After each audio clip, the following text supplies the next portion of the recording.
É importante contextualizar também em que época que a gente estava, por que esse crime foi tão silenciado, né? Além da gente estar, os direitos das mulheres, né, em âmbito nacional e internacional serem muito abafados, a gente estava vivendo o período da ditadura militar também, governo Geisel, né? E as lideranças feministas, inclusive, estavam exiladas. Então, é importante se falar, né? Essas mulheres não estavam conseguindo se manifestar sobre outras liberdades, imagina sobre o que acontece em casa, que até hoje a gente tem essa dificuldade. Então, é muito importante trazer o contexto histórico também do porquê dessa impunidade. Ali, na época também do AI-5, então os movimentos feministas, as grandes lideranças não estavam no Brasil. Esse crime se deu em Búzios, que era uma cidade que a gente pode considerar como interiorana, que, né, por alguns processos aí investigatórios que trazem aí na mídia documentários também sobre esse crime que modificou a história do direito das mulheres no país. Elas trazem que naquela época Búzios tinha uma vivência um pouco diferente do Rio de Janeiro capital. Então, tinham pensamentos um pouco mais atrasados do que do Rio de Janeiro capital, que já se falava em liberdade da mulher, em ela, né, se desquitar e poder ter outro namorado, outro marido. Era a Geisel, perdão, né? Posteriormente foi Médici. Mas, enfim, era importante contextualizar a época do crime, porque no primeiro julgamento, o que se dizem, né, os documentários, as manchetes de jornais, é que o Doc Street ele entrou aclamado pelo público, o que é um absurdo. Então, teve toda essa pressão popular, o júri como um todo, só um jurado votou contra a pena ali imposta, que foi praticamente de absolvição, né? Apesar de ser 2 anos, foi acolhida a tese legítima defesa da honra. Então, assim, ele pegou 1 ano e 2 meses por conta somente do excesso da legítima defesa, porque a legítima defesa, em tese, caberia absolvição, e tem pré-requisitos para a legítima defesa, né?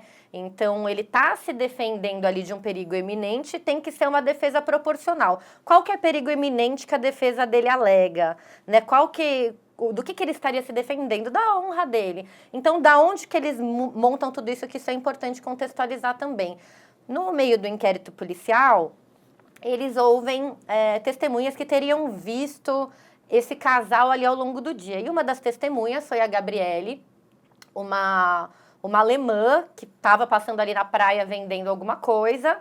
E daí ela acho que esbarra na Ângela, ela esbarra de volta, e daí, segundo ela, foi algum erro de tradução, mas ela diz assim, que a Ângela encostou nela de uma forma sexual. Depois ela nega no inquérito, fala, não, o erro é da tradução de vocês.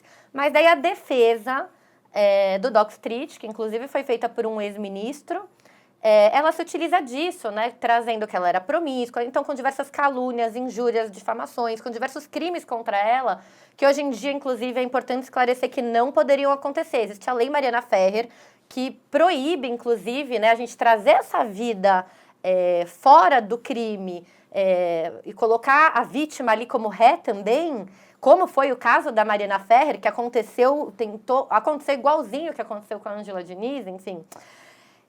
Mas foi essa tese que o Doc Street utilizou, né, que a defesa dele utilizou. Então, colocou como promíscua, chegaram a chamá-la de prostituta de luxo.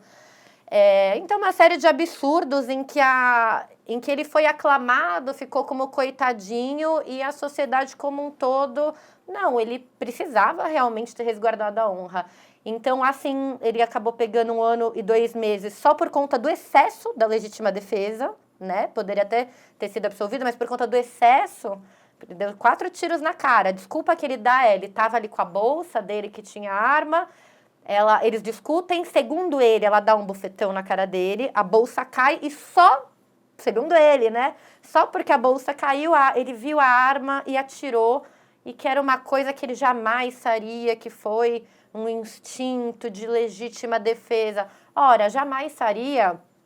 Como assim, se há relatos que ele já agredia, né? Em 3 meses aí de namoro, casamento que eles tinham, uma das funcionárias da casa já tinha relatado que já tinha visto a senhora Ângela com com o rosto sangrando e com ferimentos. Meu Deus. Um outro colega também falava que ela relatava que, inclusive, ela ficava ali em cárcere privado, que ele não deixava sair, que ela só podia ligar para ele quando ele estava no banheiro, então ligava escondido.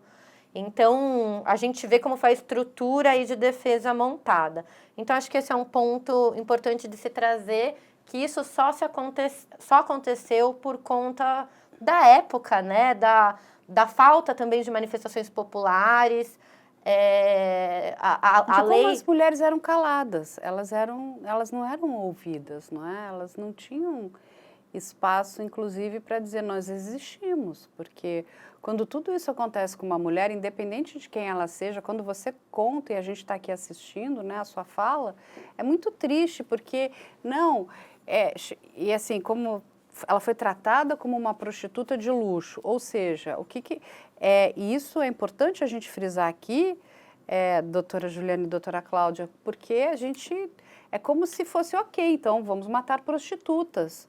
O que é isso, gente? São seres humanos, a gente não mata ninguém, a gente não mata nenhuma pessoa, né? Então, assim, olha o absurdo, como é que é a mentalidade, porque, né, muitas pessoas escutam isso e falam, nossa, mas isso é um absurdo, mas a gente também não pode ser anacrônico. Naquela época, o que ela falou, isso era tudo muito pacificado. Então, sabe, você esperava o papel de uma mulher, o que a mulher ela tinha que ficar à sombra de um homem? O tempo todo é isso.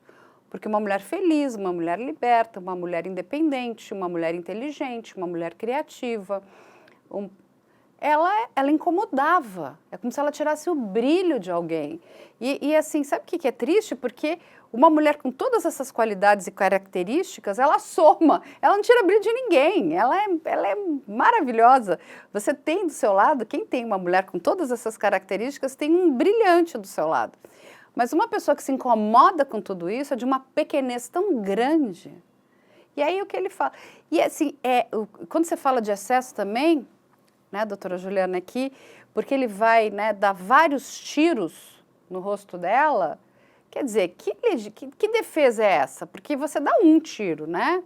Você dá 4 tiros aqui nessa região da face. Isso, quando a gente conversa com psicólogos forenses, isso é crime de ódio.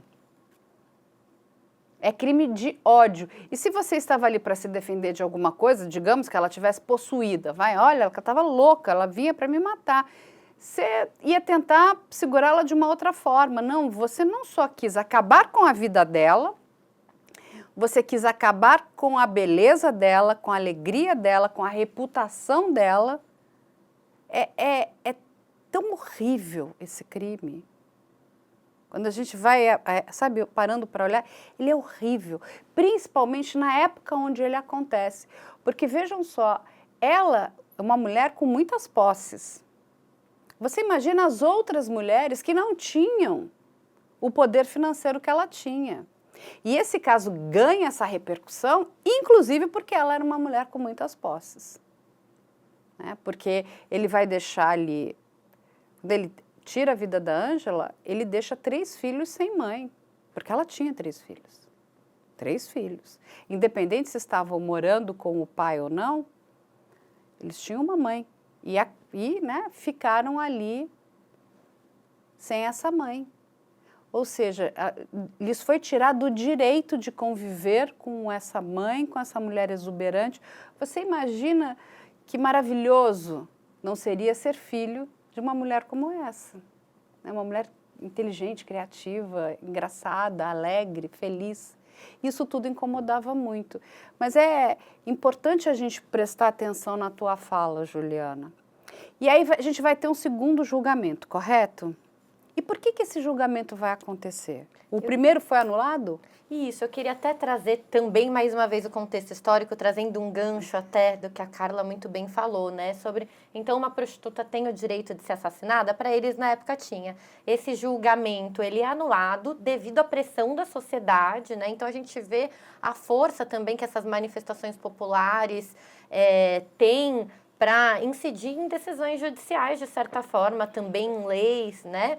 Mas essas mulheres, lideranças feministas que estavam exiladas, voltam ao Brasil, na década de 80 e, paralelamente, acontecem 3 crimes também violentos contra as mulheres e todos contra mulheres da alta sociedade. Perdão, 2 contra mulheres da alta sociedade, né? Um que era um professor universitário que é muito famoso, que espancou uma mulher paulista, outro em Minas, e que daí foi fácil, né, segundo aí os documentários feministas, por que pegou muito ali, daí dizem que é aí que surgiu realmente forte o movimento feminista, foi a primeira vez que o movimento feminista começa a falar de violência no Brasil, porque era uma mulher